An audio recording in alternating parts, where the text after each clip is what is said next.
우리 다 같이 사도신경으로 신앙 고백하겠습니다. 전능하사 천지를 만드신 하나님 아버지를 내가 믿사오며 그 외아들 우리 주 예수 그리스도를 믿사오니 이는 성령으로 잉태하사 동정녀 마리아에게 나시고 본디오 빌라도에게 고난을 받으사 십자가에 못 박혀 죽으시고 장사한 지 사흘 만에 죽은 자 가운데서 다시 살아나시며 하늘에 오르사 전능하신 하나님 우편에 앉아 계시다가 저리로서 산자와 죽은 자를 심판하러 오시리라. 성령을 믿사오며 거룩한 공회와 성도가 서로 교통하는 것과 죄를 사하여 주시는 것과 몸이 다시 사는 것과 영원히 사는 것을 믿사옵나이다. 아멘. 우리 찬송가 543장 찬양드리겠습니다.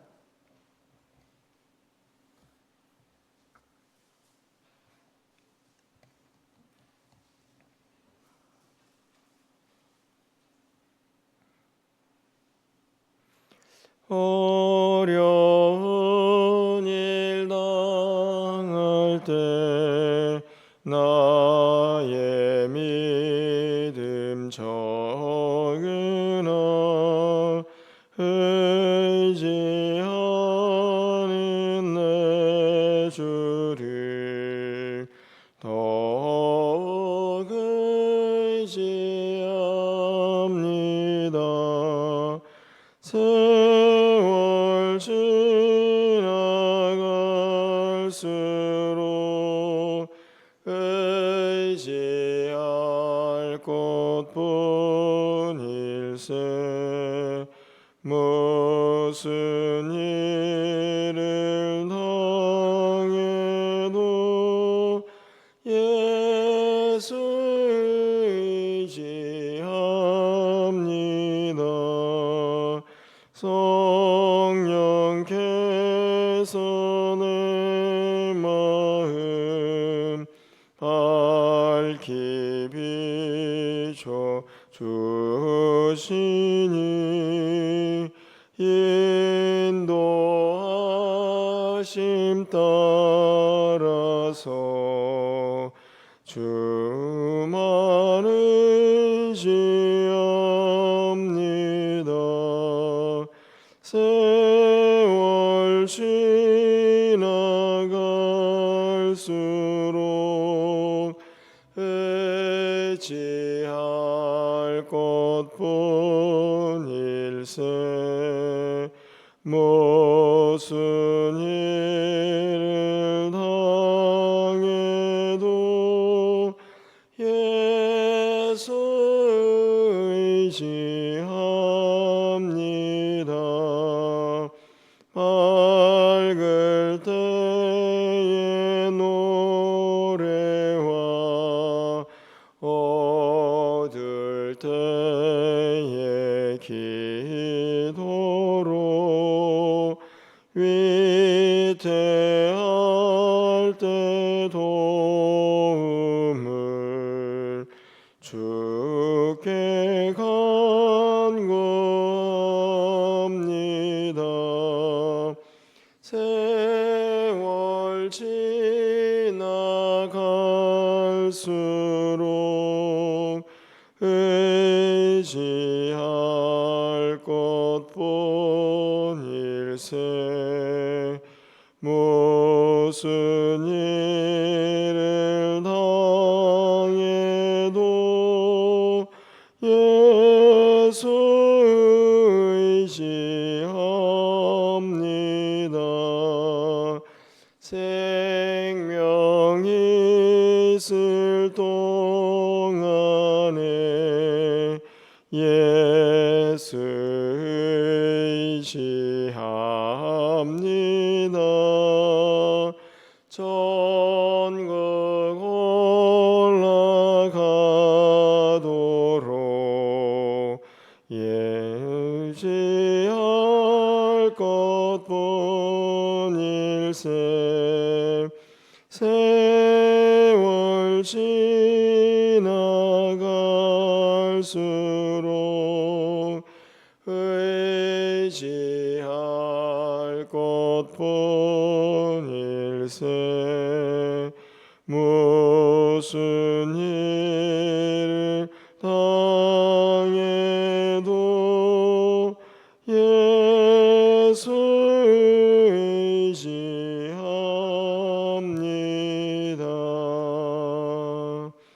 아멘.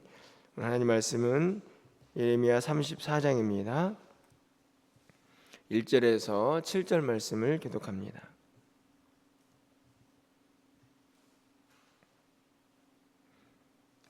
예레미야 34장 1절에서 7절까지 말씀을 한 절씩 교독하고 마지막 7절은 함께 읽겠습니다. 구약성경 1107쪽에 있습니다.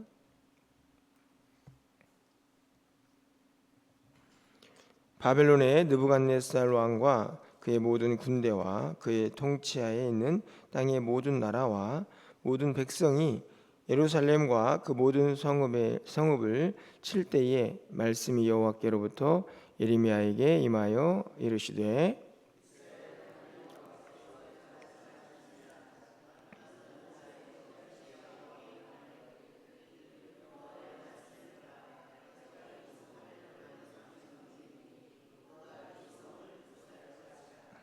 내가 그의 손에서 벗어나지 못하고 반드시 사로잡혀 그의 손에 넘겨져서 내 눈은 바벨론 왕의 눈을 볼 것이며 그의 입은 내 입을 마주대하여 말할 것이요 너는 바벨론으로 가리라.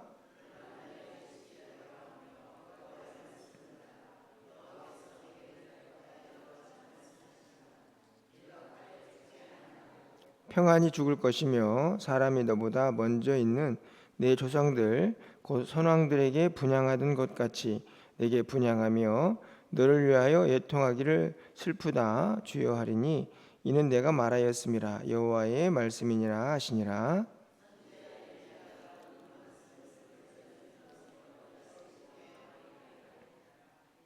7절입니다. 그때 바벨론의 왕의 군대가 예루살렘과 유다에 남은 모든 성읍들을 쳤으니 곧 라스기와 아세가라 유다의 견고한 성읍 중에 이것들만 남았음이더라. 아멘.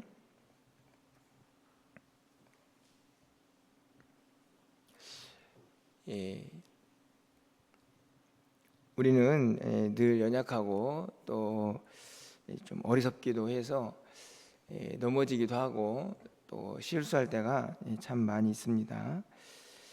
그래서 이런저런 어려움을 겪기도 하게 되는데요. 우리가 그렇게 또 우리의 실수로 인해서 어려움을 겪을지라도 우리가 항상 기억해야 할 것은 우리는 여전히 또 하나님의 사람들이고 우리가 어떤 상황에서도 또 하나님을 의지하고 또 말씀에 순종하는 삶을 포기해서는 안 된다 하는 것입니다. 그렇게 또 말씀대로 순종하면서 살려고 또 몸부림칠 때에 또 하나님께서 그 가운데에서 또 우리에게 피할 길을 주시기도 하시기 때문이죠. 오늘 본문의 말씀은 어떻게 보면은 좀 뭔가 말씀을 전하기가 좀 어려움이 있는 그런 내용이라고 생각이 듭니다. 말씀 자체가 어렵지는 않은데 이 안에서 하나님께서 우리에게 뭘 말씀하실까를 찾아내기가 쉽지 않다 하는 생각이 드는데요. 전체적인 문맥으로 보면 하나님께서 바로 이전까지 33장까지는 계속해서 이스라엘 백성들의 회복에 대해서 말씀을 하셨습니다. 포로에서 귀환해서 다시 이스라엘이 회복될 것이다 하는 말씀을 선지자를 통해서 계속 하셨죠. 오늘 이제 34장부터는 다시 또 이스라엘의 어두운 또 미래에 대해서 설명을 하기도 합니다. 그것은 무엇일까요? 바로 바벨론의 포로로 잡혀가게 될 것이다 하는 현실이죠. 오늘 본문에 있는 말씀을 보면 하나님께서 이제 누구에게 말씀을 하고 있냐면 시드기야라는 이스라엘의 마지막 남유다의 마지막 왕이라고 할 수 있는 그 인물에게 하나님께서 선지자를 통해서 하시는 말씀이 오늘 본문의 내용의 전부입니다. 그런데 오늘 내용을 보시면 이전에 이스라엘 백성들에게 했던 말과 다르지 않습니다. 쉽게 말하면 바벨론의 멍에를 매야 한다 하는 것이죠. 포로로 잡혀가는 게 너희가 살 길이다, 이런 말씀을 시드기야에게 다시 한번 확인하고 있습니다. 그런데 여러분, 그 시기가 언제쯤인가? 1절 그리고 7절 말씀을 보면 그 시기가 잘 나와 있다고 생각이 드는데요. 바벨론의 느부갓네살 왕과 그의 모든 군대와 그의 통치하에 있는 땅의 모든 나라와 모든 백성이 예루살렘과 그 모든 성읍을 칠 때에, 그러니까 이 느부갓네살 왕이 이제 바벨론의 왕이죠. 군대를 거느리고 거침없이 이제 유다로 밀려옵니다.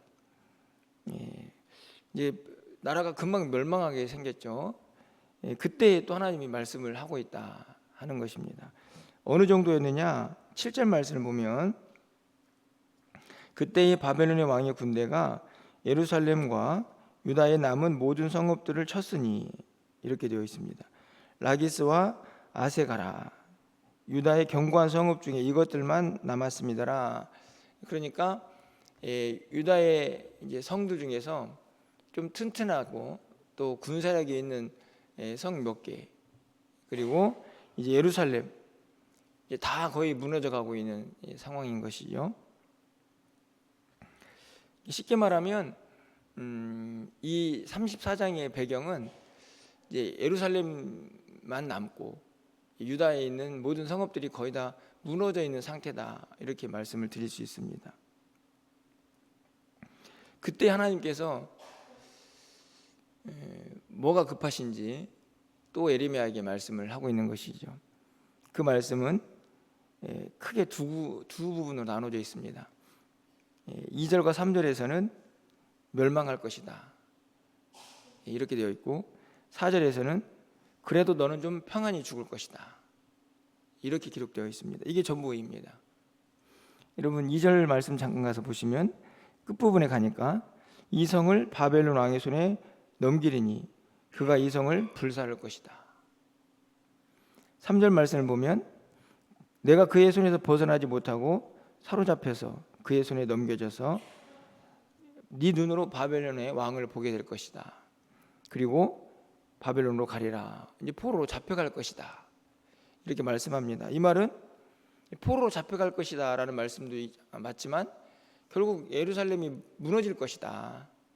이거는 이전에 했던 말씀과 다르지 않거든요. 바벨론의 멍에를 매라고 그렇게 말씀을 하셨기 때문이죠. 그러더니 갑자기 시드기야 왕에게 또 말씀합니다. 4절 이하에서 끝부분에 가보면 네가 칼에 죽지 아니하고 평안히 죽을 것이다. 왜 갑자기 시드기야의 죽음에 대한 말씀을 하고 있을까? 포로로 잡혀가, 그리고 잡혀가서도 그래도 칼에는 죽지 않고, 이 칼에 죽지 않는다는 말은 이 뭐 전쟁에서 죽거나 아니면은 좀 안타까운 죽음보다는 어떻든지 간에 수명을 다할 것이다 하는 말씀이죠. 평안히 죽을 것이다. 게다가 다른 사람들이 분향도 하고 예통도 합니다. 포로로 잡혀갔지만 분향하는 거는 이제 장례식이 정상적으로 치러지는 거죠. 그리고 사람들이 슬퍼하기도 하는 이런 말씀을 하고 계십니다. 바벨론이 너를 포로로 잡아갈 것이다. 성은 멸망할 것이다. 그래도 너는 평안히 좀 죽을 것이다. 이렇게 말씀을 하십니다. 도대체 이런 말씀이 무슨 위로가 될까? 이런 생각이 들지 않습니까? 어떻게 보면은 오늘 이 1절부터 7절까지의 말씀에서 우리가 도대체 무슨 은혜를 구하고 또 교훈을 얻을 수 있을까, 이런 생각이 드는데요. 한번 생각해 보십시오. 하나님께서 오늘 1절부터 7절까지의 말씀을 통해서 시드기야에게 하시는 말씀은 분명합니다. 뭐 이전과 다른 말씀이 아니고 조금 더 개인적이라고 하면 그의 죽음에 대한 예언이라고 할 수 있습니다. 하지만 분명한 것은 예루살렘이 멸망한다. 결국 바벨론의 포로로 잡혀갈 것이다 라는 앞에서의 말씀과 다르지 않죠. 근데 이 말씀을 왜 다 지금 이제 예루살렘만 남겨놓고 멸망하고 있는 이 시점에서 하고 계실까 하는 것입니다. 어떻게 보면은 하나님께서는 또 뭔가 미련이 남은 듯한, 저는 그런 상황이 아닌가 생각이 듭니다. 어떤 미련일까요? 포기하라는 거죠.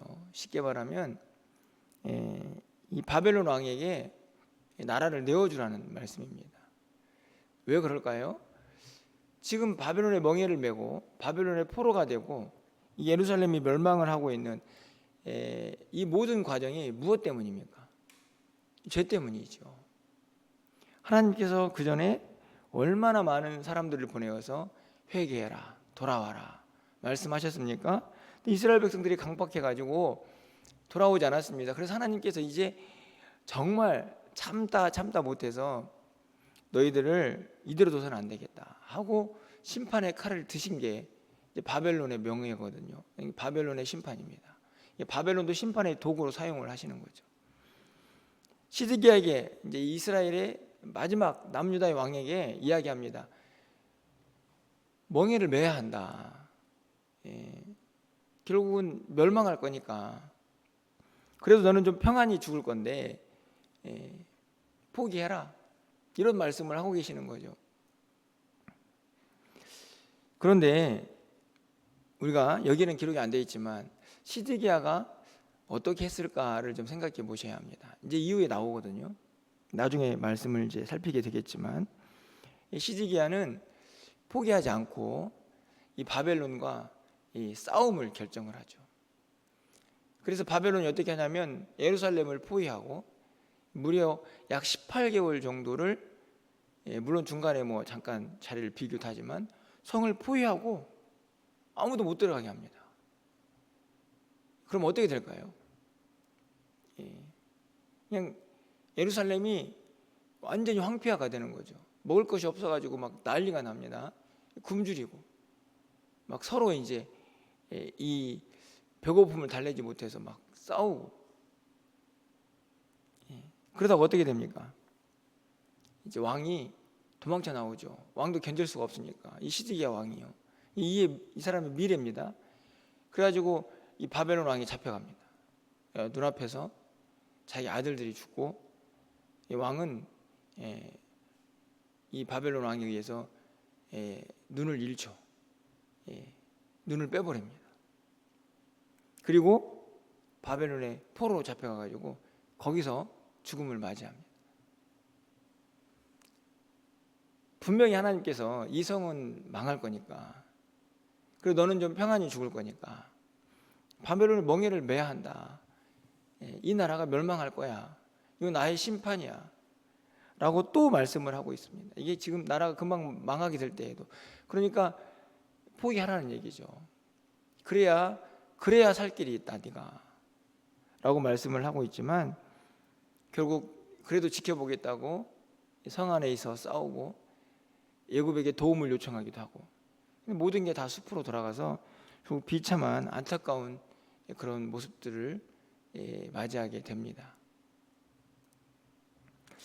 무엇을 말씀하고 있습니까? 제가 보기에는 남유다가 멸망을 하죠. 게다가 오늘 시드기야 왕이 그의 최후에 대해서 하나님의 말씀을 듣습니다. 아까도 말씀을 드렸지만 남유다가 멸망을 하고 이스라엘이 멸망을 하는 것은 하나님의 심판의 결과입니다. 하지만 오늘 저는 34장에 있는 1절부터 7절까지의 말씀에서 하나님의 또 다른 국류를 보게 되는데요. 시드기야에게 한 번 더 말씀을 하고 있는 이유는 다른 데 있지 않습니다. 포기해라. 이건 내 하나님의 뜻이다. 그럼에도 불구하고 순종하지 않죠. 사실은 순종하면 그래도 이 시드기야 왕은 조금 더 평안한 죽음을 맞이하게 될 것이고, 어떻게 보면은 이 이스라엘 백성들이 굳이 그렇게 굶주리면서 막 서로 싸우고 온 성이 다 불타버리는 그런 비참한 그런 최후는 맞이하지 않을 수도 있었을 텐데, 그렇게 바벨론의 멍에를 메라고 하고 있지만, 그리고 또 한 번 순종의 기회를 하나님께서 왕에게 요구하고 있지만 여전히 왕은 듣지 않습니다. 어떻게 보면은 그래, 나라가 망해가는데 왕이 싸워야지, 뭐 이런 생각도 들 수 있죠. 하지만 하나님께서 또 말씀을 하고 있는 이유는 무엇입니까? 너희는 결국 망하게 될 거야. 이건 하나님의 뜻이야. 내 뜻이니까 손 들어, 이렇게 말씀을 하고 있는데, 그럼에도 불구하고 마지막까지 순종의 기회를, 국률의 기회를 주고 계시는 거죠. 그런데 왕의 선택은 그렇게 썩 지혜롭지 못하고 하나님의 뜻에 순종하지 않는 미래를 보여주고 있다, 이런 생각이 듭니다. 안타깝죠. 저는 오늘 본문의 말씀 이 자체로는 우리가 어떤 교훈을 찾기는 어려울지 몰라도, 오늘 이 시드기야의 전반적인 마지막 삶의 모습을 보면 오늘 본문은 또 다른 하나님의 긍휼과 은혜다, 마지막까지 순종을 원하는 것이죠. 진노 중에도 긍휼을 베푸시는 하나님의 뜻을 우리는 다시 한번 보게 됩니다. 그래서 실수할 수 있지만 그럼에도 불구하고 여전히 다시 하나님의 말씀에 귀를 기울이고 그분의 뜻을 쫓아서 순종할 수 있는 믿음의 결단이 항상 우리에게 요구된다 하는 말씀입니다. 너무나 잘 알고 있는 말씀이지만 히브리서 12장 6절 말씀을 보면요, 주께서 그 하시는 자를 징계하시고 그가 받아들이시는 아들마다 채찍질 하신다, 이렇게 되어 있습니다. 이 말씀만 놓고 보면 얼마나 무서운 하나님이십니까? 우리가 그래도 아버지라고 부르는데 하나님이 사랑하시는 자를 징계하시고 그가 받아들이시는 아들, 그가 인정한 아들인데 그들을 채찍질 하십니다. 왜 징계하고 왜 채찍질 하십니까? 죄 때문이죠. 그렇게 두면 안 될 것 같으니까. 그래서 그렇게 죄를 짓는 아들을 그냥 두면 그 아들은 사생자다, 친아들이 아니다, 이렇게 말씀을 하고 있는 것입니다. 저는 오늘 이스라엘 백성도 마찬가지라고 생각합니다. 하나님의 택한 백성들이고 하나님이 사랑하시기 때문에 매를 들었는데 아플 수 있죠. 매를 들었으니까, 매를 맞고 있으니까 아플 수 있습니다. 그렇다고 해서 하나님이 그 아들을, 그 백성들을 사랑하지 않느냐? 아니죠. 그 매도 무엇에서 출발합니까? 사랑하기 때문에, 더 이상 그렇게 줘서는 안 되기 때문에 시작한 매입니다. 시드기야도 마찬가지입니다. 매를 맞고 있습니다. 하지만 하나님의 뜻은 분명하죠. 멸망이니까 손을 들어라, 그래야 살 길이다. 그러니까 실수할 수 있지만, 매를 맞을 수 있지만, 그래서 매 맞는다고 아파하고 정신줄을 놓아서는 안 된다는 말씀입니다. 내가 왜 매를 맞고 있는가? 하나님이 원하신 게 그때는 또 뭔가? 정신 바짝 차리고 믿음의 눈을 계속 뜨고 있고 귀를 기울이면서 하나님의 뜻을 분별할 수 있어야 하는 거죠. 오늘 시드기야에게 원하시는 것은 지금 나라가 금방 멸망할, 예루살렘밖에 남지 않은 상황이지만 그래도 하나님의 뜻에 순종하라는 말씀을 하고 계시는 겁니다. 정신 바짝 차리고 하나님이 뭘 원하시는지 바로 깨달아라 하는 말씀인 거죠. 여러분, 징계를 받지 않고 매를 맞지 않으면 너무 좋겠죠. 하나님도 그걸 원하실 것입니다. 그렇죠. 누가, 어떤 부모가 자식들 이렇게 매를 대고 채찍질하기를 원하겠습니까? 하지만 우리는 연약해서 때로는 넘어지기도 하고 또 범죄하기도 하기 때문에 하나님께서 때로는 매를 드실 수 있는 거죠. 그래도 그런 때가 되더라도 정신을 바짝 차려야 하는 것입니다. 아프다고 그 매 맞는 것에만 신경 쓰지 말고 왜 하나님께서 매를 두셨는지, 하나님께서 이 상황에서 뭘 원하시는지, 내가 어떻게 하는지 분명하게 믿음의 눈을, 또 믿음의 귀를 가지고 하나님을 바라보면서 그 음성을 들을 수 있어야 한다 하는 말씀입니다. 간절히 바라기는 우리가 지금 오늘 하루 내가 지금 어떤 상황에 놓여 있는가 우리는 잘 깨닫지 못할 수도 있습니다. 하지만 분명한 것은 우리가 어떤 상황에 있든지 간에 평안하든지 고난 중에 있든지 아니면 또 하나님의 매를 맞든지 상관없이 우리는 누구입니까? 하나님의 택한 백성들이고 하나님의 자녀들입니다. 그 믿음을 확실하게 붙잡고 어떤 상황에 놓여 있든지 간에 누구를 바라보고 붙잡아야 하느냐? 하나님입니다. 어떤 상황에 있든지 간에 우리의 도움은 하나님이시다 라는 상황을, 그 믿음을 절대로 잊지 말아야 한다 하는 것입니다. 오늘도 그 믿음 안에서 또 하루를 살아갈 수 있기를 소망합니다. 그 믿음 안에서 순종이 있기를 바라고, 그리고 담대한 결단이 있기를 바라고, 또 하나님을 뜻을 따라갈 수 있는 그런 아름다운 우리의 믿음의 삶이 될 수 있기를 주님의 이름으로 간절히 축원을 드립니다. 기도하겠습니다. 사랑의 하나님, 부족하고 연약한 저희들 하나님의 뜻대로 간절히 살기를 소망하지만 그러지 못할 때가 있음도 고백합니다.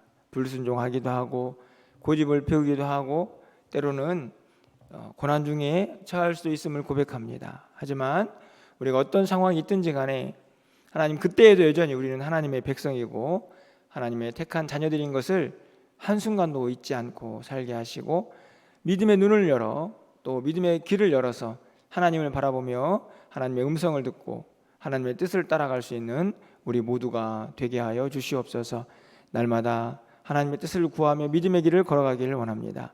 우리가 지금 어떤 상황, 어떤 처지에 있든지 간에 여전히 하나님 우리를 사랑하고 계심을 잊지 않고 살게 하시고, 그 믿음 가지고 믿음의 길을 걸어갈 수 있는 우리 모두가 되게 하여 주시옵소서. 오늘도 기도하는 사랑하는 성도들 하나님께서 하늘문을 활짝 열어주시고 말씀하여 주시고 또 하나님의 음성을 들려 주시옵소서. 하나님과 오늘도 동행하기에 부족함이 없는 한날의 삶이 되게 하여 주시옵소서. 비가 많이 오고 있습니다. 하나님, 우중에 우리 성도님들 연약해지지 않게 하시고, 하나님 특별히 또 비로 인해서 피해 당하지 않도록 하나님께서 모두를 눈동자와 같이 보호하시고 또 인도하여 주시옵소서. 오늘 저녁에 있을 금요 기도회 가운데 함께 하시고 또 오늘 한날의 모든 삶 가운데 하나님의 은혜와 주님의 영광만 가득하게 하여 주시옵소서. 이 모든 말씀 예수 그리스도의 이름으로 기도합나이다. 아멘.